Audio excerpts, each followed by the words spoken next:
You hear a lot these days about the meaning crisis. People overcome by the sense that their life has no purpose. Now, if you follow my stuff at all, you know that I'm way into Joseph Campbell. I believe Joseph Campbell solved the meaning crisis before it even had a name. He did it while talking to Bill Moyers on PBS during an interview when he said, "Follow your bliss."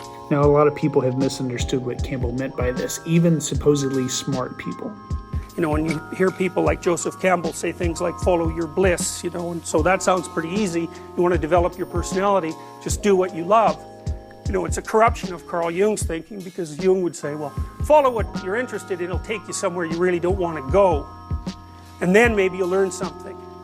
So, and that's a whole different proposition. When Campbell himself realized people were misunderstanding him, he went on to say he wished he had said, follow your blisters. See, Campbell wasn't advocating for following pleasure or hedonism. He was saying to find and do the work that is meaningful to you. And don't let the word work here confuse you. This isn't necessarily career advice. I think Campbell was saying find a way to make a contribution that feels meaningful to you, that uses your gifts. So if following your bliss is a cure to the meaning crisis, and following the hero's journey can lead you to your bliss, why don't more people go on hero's journeys? Well, a lot of people don't even know the hero's journey exists. Campbell isn't exactly a household name yet. I know everybody always says like and subscribe, and yeah, do those things, but my big preferences are to watch and to share. So watch this video till the end, because that tells YouTube it was valuable to you, and share it with people that are like-minded. I'm trying to do what Timothy Leary did and find the others. Who are the people that want to have these conversations? If you know some of them, share this video with them.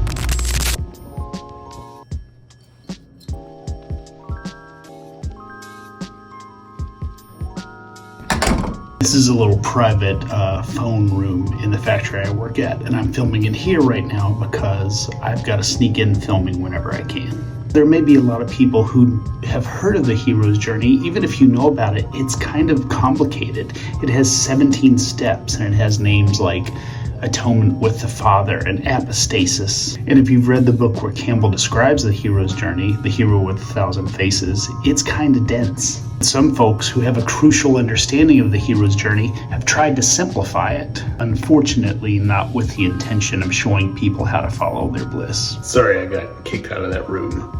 See, at its simplest, the hero's journey represents a universal cycle of change. It is the rhythm that our entire reality marches to. So some resourceful people figured out ways to apply it to areas other than following your bliss. A man named Dan Harmon simplified it and turned it into a tool for writing stories, for screenwriting. Another man named Donald Miller adapted it to solve marketing problems. The hero's journey, as Campbell described it, is dense. So I think these men had the right idea to try and simplify it. But what if it were simplified not for screenwriting or for marketing, but for the original purpose Campbell implied it was meant for finding your bliss? That's what this channel has turned into, a place where I can chronicle my attempts to simplify the hero's journey into an easy-to-use tool so a person can use it to find their bliss. I'm creating a bliss machine.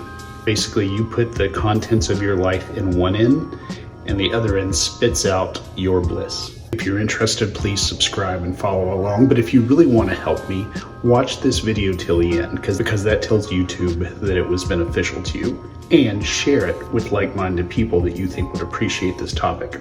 To close, I offer this quote from a Spencer Tracy film.